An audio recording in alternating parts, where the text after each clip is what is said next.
10th class में ना एक बच्चा था राम और एक बच्चा था श्याम। इन दोनों के बारे में ना एक इंटरेस्टिंग सी चीज बताता हूं, ध्यान से सुनना। क्या राम पूरे साल स्कूल गया था? बिल्कुल गया था। क्या श्याम भी पूरे साल स्कूल गया था? बिल्कुल गया था। क्या राम ने बैठ के कोई और कोचिंग या ट्यूशन ली थी? बिल्कुल ली थी। क्या श्याम ने भी कोई कोचिंग ली थी? बिल्कुल ली थी। क्या राम ने सारी एनसीईआरटी सॉल्व करी थी? बिल्कुल करी थी। क्या श्याम ने भी पूरी एनसीईआरटी सॉल्व करी थी? बिल्कुल करी थी। क्या राम कोई टेस्ट देता था? बिल्कुल देता था। क्या श्याम ने भी सारे टेस्ट दिए थे? बिल्कुल दिए थे। क्या राम को टेंशन होती थी, स्ट्रेस होता था बोर्ड्स का? बिल्कुल होता था। और क्या श्याम को भी स्ट्रेस होता था? बिल्कुल होता था। बट एंड में राम का जो स्कोर आया वो आया 79% और जो एंड में श्याम का स्कोर आया वो आया 98%। ऐसा क्या रह गया इन दोनों के बीच में जो इतना ड्रास्टिक चेंज इन दोनों के रिजल्ट में आया है? एक बहुत ही छोटी सी चीज होती है, एक बेकार रिजल्ट में और एक अच्छे रिजल्ट में। और ये जो छोटी सी चीज है ना, यही आज इस वीडियो में मैं डिस्कस करने वाला हूं।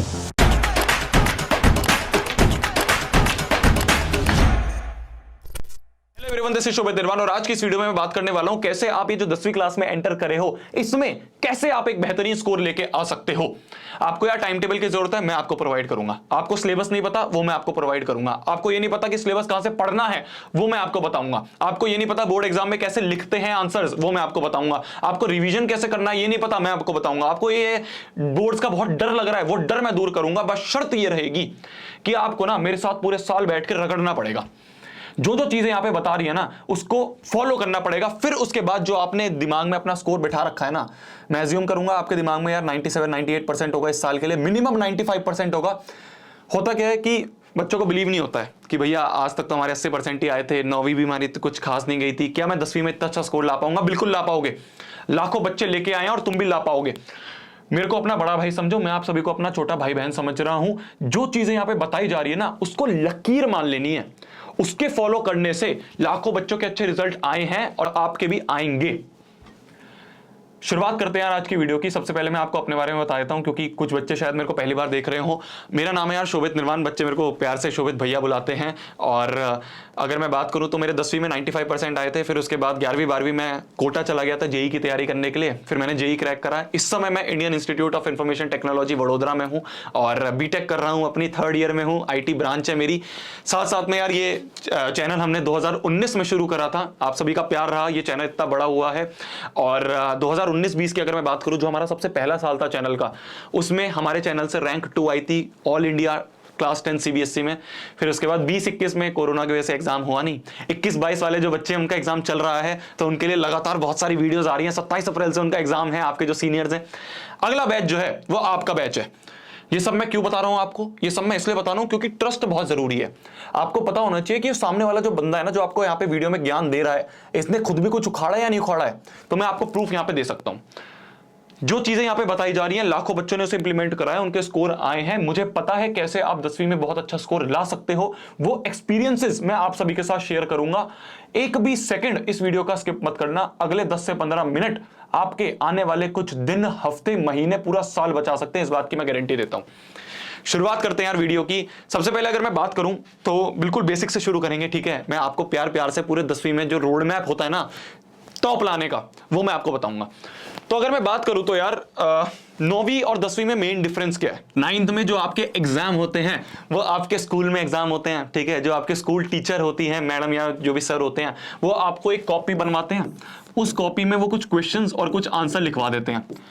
अब इन टीचर को भी पता है कि हम स्कूल में कौन सा सवाल पूछेंगे एग्जाम में, तो इस कॉपी में उसी से रिलेटेड, उसी से सिमिलर कुछ क्वेश्चंस वो लिखवा देती हैं। फिर आपका जब एग्जाम होता है उस समय आप इसको कॉपी को उठाते हो, याद करके वो एग्जाम में आप लिख के आ जाते हो।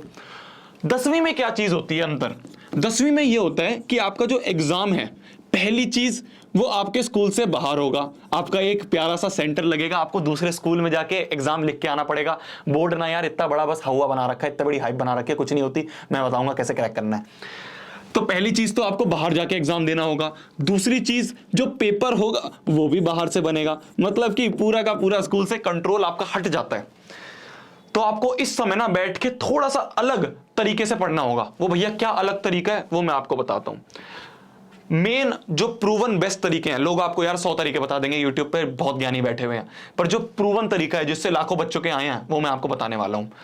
2 तरीके हैं। पहली चीज, या तो आपने कहीं पे ट्यूशन ले लिया हो, या फिर आपने कहीं पे कोचिंग ले ली हो, या फिर आप ऑनलाइन कहीं पे वीडियो से पढ़ रहे हो। तो आपने क्या करा, उन वीडियोस की स्पेलिंग गलत होगी, फिर बच्चे कहेंगे अच्छा वीडियोस की स्पेलिंग तो आते नहीं, हमें ज्ञान देने बैठा है, वो गलती से हो गया ऐसा। तो या तो आप कहीं ट्यूशन पढ़ रहे हो, या फिर आप कहीं कोचिंग पढ़ रहे हो, या फिर आपने कुछ ऑनलाइन वीडियो वगैरह देखते हो। तो पहला काम तो आपका हो गया कि यहां से आपने पूरा नॉलेज ग्रैब कर ली, ठीक है। इन बच्चों का मैं बता रहा हूं, दूसरा भी तरीका बताऊंगा। जब आपने यहां से नॉलेज ग्रैब कर ली तो साथ साथ में जो आप पढ़ रहे हो ना, उनके नोट्स बनाते रहना। भैया ये नोट्स क्या होते हैं बताऊंगा, बिल्कुल ध्यान से बताऊंगा। जब आपने नोट्स बना लिए तो उसको आप अच्छे से रिवाइज करोगे। जब आपने उनको अच्छे से रिवाइज कर लिया, फिर उसके बाद बैठ के आप एनसीईआरटी की जो एक्सरसाइज वगैरह होती हैं वो सॉल्व कर लोगे। ये पहला बेस्ट तरीका है आपको 10वीं में 95% लाने का, ठीक है। हर एक सब्जेक्ट के लिए, चाहे वो एसएसटी हो गया, साइंस हो गया, मैथ्स हो गया, हिंदी हो गई, इंग्लिश हो गई, संस्कृत हो गई, आईटी होगी, जो भी है। दूसरा ये हुआ कि कुछ बच्चों को ना, दूसरा जो तरीका है उसमें सबसे पहला स्टेप ये होगा, कुछ बच्चों को वीडियोस नहीं अच्छे लगते हैं, ठीक है। ऐसे बहुत कम बच्चे हैं, बट कुछ बच्चे चाहते हैं कि हम बुक से उठा के खुद पढ़ें, हम इन डेप्थ पढ़ें, और ये एक बहुत अच्छा तरीका भी है। मैं आपको बिल्कुल सजेस्ट करूंगा, बुक आपको पढ़नी होती है, ठीक है। तो सबसे पहला स्टेप उसका क्या रहेगा, वो कहेगा भैया मैं तो एनसीईआरटी से पढ़ूंगा। मैं कहता हूं बिल्कुल बहुत अच्छी बात है, एनसीईआरटी से पढ़ो। मैं तो यहां पे भी सजेस्ट करूंगा कि आप नोट्स बना रहे हो तो साथ साथ में एनसीईआरटी भी रीड करो, क्योंकि बीच बीच में से ना सवाल उठ के आ जाते हैं बोर्ड एग्जाम में, क्योंकि टीचर तो नहीं बना रही है, बाहर से बोर्ड बना रहा है, तो वो बैठ के ना उनका यही काम होता है कि पूरी एनसीईआरटी छाटो और सबसे मुश्किल सवाल उठा के ना 2-3 रखो। तो इसलिए आपको एनसीईआरटी रीड करनी पड़ेगी। तो इस बच्चे ने क्या करा कि एनसीईआरटी को रीड कर लिया। मैं कहता हूं बहुत बढ़िया करा तूने। दूसरा उसने क्या करा, भैया मैं इस एनसीईआरटी को रीड करने के बाद ना इसी में से नोट्स बना लूंगा। मैं कहता हूं बहुत अच्छी बात है, खुद नोट्स बना रहा है। तीसरी चीज, अब इन नोट्स को मैं बैठ के रिवाइज करूंगा। मैं कहता हूं बहुत बढ़िया, रिवाइज करो। फिर चौथी चीज भैया वही कि मैंने एनसीईआरटी अपनी सॉल्व कर ली। इन दोनों में कोई अंतर नहीं है, ये थोड़ा सा और इफेक्टिव तरीका है। पर अगर आपको वीडियोस देखनी होती हैं आप बिल्कुल देखो, बहुत चैनल्स हैं, ठीक है, ज्यादा खर्चा करने की भी जरूरत नहीं है, यूट्यूब पे सब पड़ा हुआ है। अंदर की बात बता रहा हूं, लोग बैचेस बेच रहे होंगे, मत लो, सब यूट्यूब पे पड़ा हुआ है, आपको कंसिस्टेंट रह के पढ़ना होगा, ठीक है। पैसे की दिक्कत है, कोई दिक्कत नहीं है, मेरे को भी पता है कैसी होती हैं, ठीक है, हम भी ऐसी बैकग्राउंड से आए हैं। तो अगर आपके पास नहीं है इस समय, यूट्यूब पे सब फ्री पड़ा हुआ है, सब, मैं आपको हर चीज फ्री प्रोवाइड करूंगा। इस समय एकमात्र ये ऐसा चैनल है हमारा जो कोई कोर्स वगैरह कुछ नहीं बेचता, हर चीज फ्री में देता है। तो इसलिए ना, नहीं है कोई दिक्कत है, मैं बिल्कुल समझता हूं, मत लेना। अगर आप ले सकते हो बिल्कुल लो, आप जाके इस तरह से भी पढ़ सकते हो, दोनों तरीके बिल्कुल बेस्ट हैं। अब भैया आपने यहाँ पे 2 चीजें बताई, पहली आपने बताई नोट्स और दूसरी आपने बताई रिवीजन। इनके बारे में थोड़ा सा और डीप में एक्सप्लेन करो। मैं कहता हूं बिल्कुल एक्सप्लेन करूंगा। सबसे पहला काम आता है नोट्स। अगर मैं नोट्स की बात करूं तो नोट्स आपके कैसे बनने चाहिए, नोट्स ना आपके एक्सटेंसिव नोट्स होने चाहिए। भैया ये एक्सटेंसिव नोट्स क्या होता है, एक्सटेंसिव नोट्स का मतलब ये होता है कि जब आपने एक नोट्स बना लिए उसके बाद आपको कहीं से भी एनसीईआरटी या वीडियो देखने की जरूरत ना पड़े, आपका टाइम वेस्ट ना हो। आपने एक बार वीडियो देख लिया, फिर आपने एक बार एनसीईआरटी पढ़ ली, उसके बाद आपने कुछ नोट्स बनाए, फिर उसके बाद आपका ये नहीं है कि जब मैं दूसरी बार वापस रिवाइज कर रहा हूं तो उठा के वापस वीडियो देखूंगा, नहीं नहीं नहीं, फिर तो टाइम वेस्ट होगा। नोट्स ऐसे होने चाहिए कि उसको पढ़ने के बाद आपको कुछ और पढ़ने की जरूरत ना पड़े, इस तरह से नोट्स बनाने हमें। भैया कुछ एग्जांपल तो दो। बिल्कुल यार एग्जांपल दूंगा। आपके जो सीनियर्स हैं ना, उन सीनियर्स के लिए मैंने नोट्स बना रखे हैं, मैं उनको प्रोवाइड करता हूं, आपको भी बिल्कुल प्रोवाइड करूंगा। शुरू में नहीं करूंगा, शुरू में मैं नहीं चाहता कि आप मेरे पे डिपेंडेंट रहो, खुद रगड़ो, बट एंड में जब आपका पेपर आ रहा होगा ना, उससे 4-5 महीने पहले मैं आपको प्रोवाइड जरूर करूंगा, जिन बच्चों से नहीं बन पाए हैं, ठीक है। अब कहां है मैं आपको बताता हूं, मैं आपको ये भी दूंगा, इसका भी पूरा लिंक वगैरह सब दे दूंगा, कहां से आप डाउनलोड कर सकते हो, फ्रीली अवेलेबल है। ये आपके सीनियर्स के लिए बनाए थे, ठीक है, notes class 10th term 2022 exams वाले बच्चों के लिए। सबसे पहला देखोगे आप कि एक चीज होती है जैसे केमिकल रिएक्शन एंड इक्वेशन, ये सबसे पहला चैप्टर होगा आपका 10वीं में, आप जाओगे है ना, अभी आगे होगे तो पढ़ रहे होगे। तो इस चैप्टर में सबसे पहली चीज अगर मैं देखूं तो केमिकल रिएक्शन क्या होता है, इसकी डेफिनेशन है। ये डेफिनेशन वो डेफिनेशन है जो आप बोर्ड के एग्जाम में लिख के आओगे और आपका एक भी नंबर नहीं काटेगा।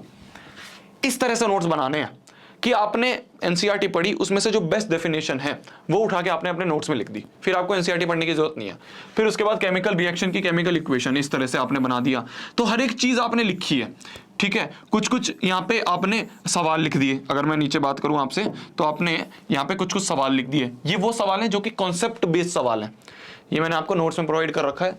मैं तो ये सजेस्ट करूंगा, पता है क्या करना, कि आपने अपने नोट्स बना रहे हो बिल्कुल बनाते रहना, साथ में ना ये जो मैं नोट्स दे रहा हूँ ये आपको मैं पूरी एक नीचे ना पीडीएफ का लिंक दे दूंगा, उसमें अलग अलग नोट्स के अलग अलग लिंक दूंगे ड्राइव के, उनको डाउनलोड कर लेना और उसको साथ में रखना, कि भैया पहले मैंने अपने नोट्स बना लिए, साथ में मैंने वेरीफाई कर लिया इन नोट्स से कि कुछ चीज छूट तो नहीं गई। अगर कुछ चीज छूट गई है तो उसको उठा के वापस अपने नोट्स में डाल लिया। देख रहे हो दिमाग, ऐसे करना, ठीक है। ये बहुत आसान तरीका है, इससे आप बहुत अच्छी तरह कर लोगे। ये नोट्स जो है इसमें बहुत सारी चीजें, एनसीईआरटी की जो एक्टिविटीज हैं, पता है ना क्या होती है एनसीईआरटी की एक्टिविटीज, ऐसे ये ब्लू डब्बे में होती हैं। मैंने अपने नोट्स में बच्चों को इस एक्टिविटी को आसान भाषा में, या आप पढ़ सकते हो यहाँ पे, आसान भाषा में समझाया हुआ है, क्योंकि इससे डायरेक्ट सवाल आए हैं बच्चों के पास। तो ये चीज मैंने आपके नोट्स में दे रखी है। फिर उसके बाद बात करूं तो उस एक्टिविटीज से क्या क्या रिलेटेड क्वेश्चंस है वो मैंने बता रखे हैं आपको। फिर उसके बाद ये रही एनसीईआरटी की एक्टिविटी। तो ये सबसे पहली चीज हो गई। फिर अगर आप नीचे जाओगे ना इस वाले नोट्स में, तो आपको एक बहुत प्यारी सी चीज दिखेगी, वो मैं आपको जल्दी से दिखाता हूं। यहाँ पे नीचे जाए, हाँ ये है प्रीवियस ईयर क्वेश्चंस। भैया ये प्रीवियस ईयर क्वेश्चंस क्या होते हैं?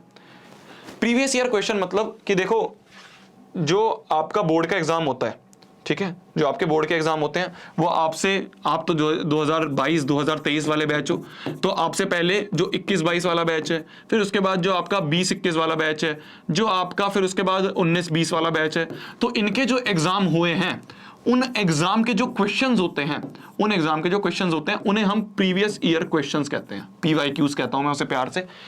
ये बहुत इंपॉर्टेंट होते हैं, क्योंकि बोर्ड में ना जब आप अपना एग्जाम लिखने जाओगे तो आप देखोगे पिछले 10 साल के जो सवाल आए हैं, जो पिछले 10 साल के सवाल आए हैं, उनमें से कुछ डायरेक्ट उठ के आ जाते हैं। तो इसलिए आपको प्रीवियस ईयर क्वेश्चंस भी प्रैक्टिस करने होते हैं। ये अभी नहीं करने, आप आराम से जब आखिरी का टाइम आएगा ना बोर्ड्स का, उस समय मैं आपको प्रोवाइड कर दूंगा। आप चैनल पे बने रहना, आपको बिल्कुल मैं दूंगा। इस तरह से हमें करना है। तो मैंने आपको पहली क्या चीज बताई यहाँ पे, पहली मैंने आपको ये चीज बताई कि नोट्स कैसे बनाने हैं। आप अपने जिस तरह से बना रहे हो बनाते रहना, मेरे नोट्स साथ में रख लेना, मैं आपको लिंक दे दूंगा कहां से डाउनलोड करने हैं, फ्री में मिलेंगे, और उन दोनों को वेरीफाई करते रहना। तो इस तरह से आपने नोट्स बना लिया। नोट्स बनाना सीख जाओगे, 1-2 चैप्टर के खुद बनाओगे ना तो आराम से आ जाएगा। ये बात हो गई नोट्स की। भैया दूसरी बात आपने ये बताई कि रिवीजन करनी होती है। मैंने कहा बिल्कुल यार, रिवीजन के बारे में बताता हूं। मैं अगले पेज पे चलता हूं। मैंने यहाँ पे एक लाइन लिख ली थी कि मिनिमम बुक्स आपको यूज करनी है, मैक्सिमम रिवीजन आपको यूज करना है, और साथ में कंसिस्टेंसी रखनी है। आपके 98% कहीं नहीं गए। कुछ बच्चे पूछ रहे थे भैया बुक्स कौन सी यूज करनी है? मिनिमम बुक्स को यूज करनी है। कौन सी है भैया वो मिनिमम बुक्स? उसमें मात्र एक बुक आती है, वो होती है एनसीईआरटी।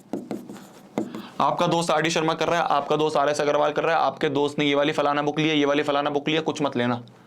मैंने बहुत पैसे खर्च कर रखे हैं, मैं आपको पर्सनल एक्सपीरियंस बता रहा हूं, कुछ नहीं लेना, सिर्फ और सिर्फ एनसीईआरटी। कई बार बच्चों को एनसीईआरटी की लैंग्वेज समझ नहीं आती, तो एक रिफ्रेशर ले सकते हो जिसमें एनसीईआरटी को आसान भाषा से समझा रखा हो, अगर आपका मन करे तब, वरना उसकी भी जरूरत नहीं है, बिल्कुल ऑप्शनल चीज है। कुछ मत लेना, ये मैं आपको पर्सनल एक्सपीरियंस बता रहा हूं, सच में, ठीक है। भैया की बात का यकीन मानो, कोई बुक नहीं लेनी। तो मिनिमम बुक आपको लेनी है, मैक्सिमम रिवीजन। हाँ, अब आते हैं वापस रिवीजन में। भैया रिवीजन कैसे करनी होती है? नोट्स तो आपने बता दिए।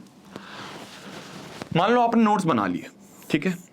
अब आपने जब उसके नोट्स बना लिए ना, तो आपको क्या करना है, ये मैं सबसे बेस्ट तरीका बता रहा हूं जो टॉपर्स करते हैं और बाकी बच्चे नहीं करते, तो ध्यान से सुनना। आपने ये नोट्स उठाए, ठीक है, आपने नोट्स बना रखे हैं, आपका चैप्टर कंप्लीट हो गया, आपने नोट्स बना रखे हैं यहाँ पे। अब आप क्या करो, सुबह उठो आराम से, फ्रेश माइंड है, एक रफ पेज ले लो या फिर एक रफ कॉपी बना रखी होगी, रफ कॉपी ले लो। इन नोट्स को ना ऐसे उल्टा कर दो जिससे आपको कुछ ना दिखे। फिर उसके बाद दिमाग में ये लिखा लो कि यार मैंने नोट्स में पहली लाइन क्या लिखी थी। अच्छा, पहली लाइन मैंने लिखी थी केमिकल रिएक्शन की इक्वेशन। अब उस केमिकल रिएक्शन की क्या इक्वेशन थी, वो इस रफ में जल्दी जल्दी लिख दो, कैसे भी लिखो, गुचड़ मुचड़ कोई दिक्कत नहीं है, बस लिखना है। फिर उसके बाद क्या लिखा था मैंने, फिर उसके बाद मैंने केमिकल इक्वेशन करा था, ठीक है, उसमें मैंने ये करा था। मतलब आप याद कर रहे हो, अपने दिमाग में से वापस रिमाइंड कर रहे हो कि नोट्स में क्या लिखा था, क्या लिखा था।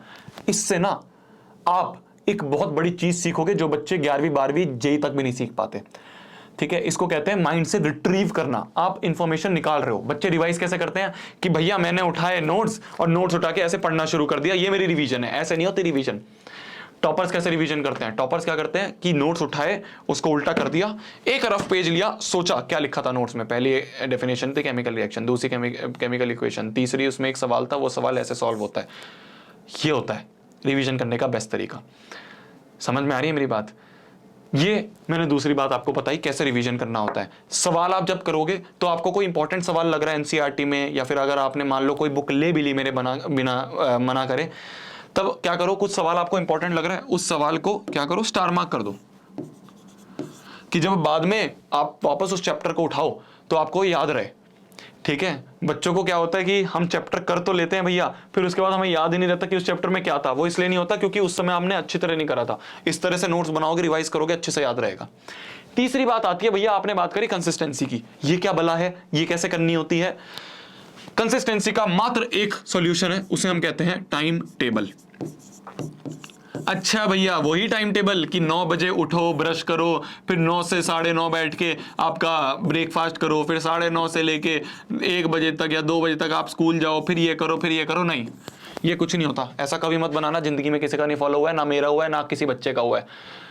ये टाइम टेबल नहीं होता। टाइम टेबल का असली मतलब क्या होता है? टाइम टेबल का असली मतलब ये होता है कि आपने क्या करा, सबसे पहले आपने अपना सिलेबस डिफाइन करा कि भाई इस साल मेरा किस किस चैप्टर में, किस किस सब्जेक्ट में क्या क्या आ रहा है। आपने साइंस की एनसीईआरटी बुक उठाई, सारे चैप्टर्स इंडेक्स में लिखे हुए हैं, वो एक जगह लिख लिए। आपने मैथ्स की एनसीईआरटी बुक उठाई, सारे चैप्टर्स एक जगह लिख लिए। इस तरह से एसएसटी उठाई, इस तरह से आपने आपकी अलग अलग सब्जेक्ट उठाए, सारे चैप्टर्स एक साथ लिख लिए। अब आपने देखा कि यार टोटल कितने चैप्टर्स हैं, टोटल आपने चैप्टर्स गिन लिए। अब टोटल चैप्टर्स गिनने के बाद उसको डिवाइड कर दो कि भाई 40 चैप्टर है, 40 चैप्टर में से मेरे को, मान लो मेरे को 5 महीने में खत्म करना है, तो 5 महीने में खत्म करना है, मतलब मेरे को 1 महीने में।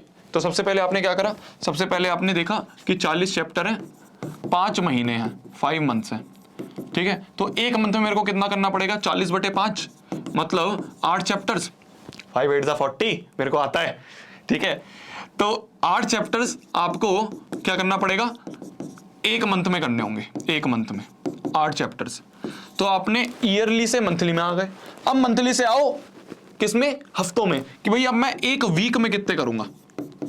जब आपने ये दिखा लिया ना कि भाई अब इस 1 वीक में मेरे को बैठ के ऐसा करना है कि 2 चैप्टर कंप्लीट करने हैं, तो आपको समझ में आ गया कि भाई इस वीक का मेरा टारगेट है सिर्फ 2 चैप्टर करने हैं। अब उस दिन के लिए आपने सुबह से प्लान कर लिया कि भाई मान लो वीक नंबर 1 है ये, तो वीक नंबर 1 में Monday, Tuesday, Wednesday, Thursday, Friday, Saturday और संडे।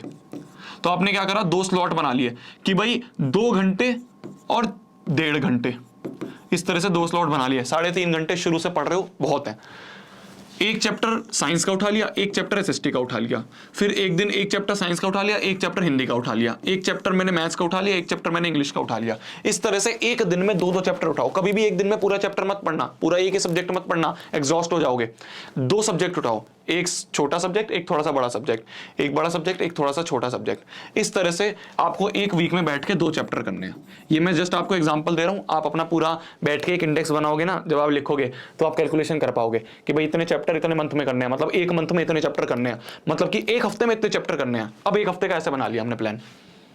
सुबह उठे, आपका मन करा ये वाला चैप्टर पढ़ना है, बिल्कुल उठाया, पढ़ा। ये होती है कंसिस्टेंसी। इस तरह से आपको पढ़ना होता है, ठीक है। तो जो 3 मंत्र हैं आपके 10वीं में पास करने के, पास नहीं टॉप करने के, वो ये है, मिनिमम बुक उठानी है, मैक्सिमम रिवीजन करनी है और कंसिस्टेंट रहना है। इस तरह से आप अपनी 10वीं में फोड़ के आओगे, इस बात की मैं गारंटी देता हूं, ठीक है। अब आते हैं कुछ प्रो टिप्स में। मैं आपका ज्यादा टाइम नहीं लूंगा, शायद थोड़ी लंबी वीडियो बन गई, मेरे को नहीं पता। प्रो टिप्स, सबसे पहला, चिल करना है भाई। 10वीं क्लास है, ठीक है, 10वीं क्लास वापस नहीं आने वाली है। मोस्ट, तुम ये कहोगे सबसे मस्त क्लास होती है 10वीं क्लास, मेरे को आज भी याद है, ठीक है। सारी मस्ती हमने उसी क्लास में करी थी। उसके बाद हम पता नहीं कहां जाके जेई, नीट, कोई इधर अलग कॉम्पिटिटिव एग्जाम में कोई इधर भाग गया था। चिल करना है इस क्लास में बैठ के, जितनी मस्ती कर सकते हो उतनी मस्ती करना, ठीक है। आपकी पिकनिक्स जा रही है, पिकनिक्स पे जाना, जितनी जा सकते हो, जितनी आपकी पिकनिक स्कूल में ले जा रहे हैं ले जाना, ठीक है। आपके पापा मम्मी पैसे नहीं दे रहे, मेरे को मेल कर देना, मैं पैसे भेज दूंगा। खूब इंजॉय करना, जितना इंजॉय कर सकते हो। बट जब पढ़ने का टाइम आएगा ना, उस समय पढ़ना है। दिन के 3.5 या 4 घंटे आप पढ़ने के लिए डेडिकेट कर रहे हो, तो उस समय सिर्फ और सिर्फ पढ़ाई के बारे में सोचना है। उस समय मस्ती नहीं सोचनी। जब मस्ती कर रहे हो, दम लगा के मस्ती करो। जिस समय पढ़ाई कर रहे हो, उस समय दम लगा के पढ़ाई करो, ठीक है। इस तरह से हमें ध्यान में रखना है। और पिकनिक विकनिक के लिए मैं फिर बोल रहा हूँ, पैसे नहीं दे रहे पापा, मेरे को मेल कर देना, मैं भेज दूंगा, ठीक है।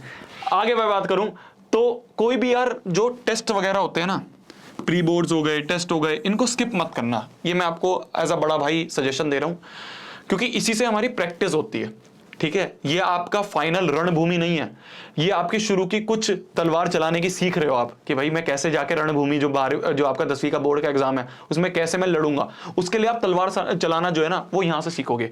टेस्ट हो गए, प्री बोर्ड हो गए, तो इसको कभी मत स्किप करना, मेरी बात मानना। और इसके बाद हम सब साथ में मिलकर यार फोड़ेंगे, ठीक है। बस इतनी सी मैं आपको बात बतानी थी। पूरे साल मेरे साथ रहना, साथ में बैठेंगे, साथ में हर चीज रगड़ेंगे, जो जो चीजें होंगी मैं आपको प्रोवाइड करूंगा। आपको कुछ चाहिए होगा आप मेरे को कमेंट सेक्शन में लिख देना। तब तक के लिए वही पढ़ना है, फोड़ना है, कहर मचा देना है और आग लगा देनी है। बाय, चलो जाओ पढ़ लो। बेस्ट ऑफ लक आपकी 10वीं नई क्लास के लिए, ठीक है। खूब खुशियों से भरी रहे, खूब मस्ती आप करो, मेरे साथ पूरे रहना, अच्छा स्कोर हम लेके आएंगे। बाय, जाओ चलो पढ़ लो। Bye bye.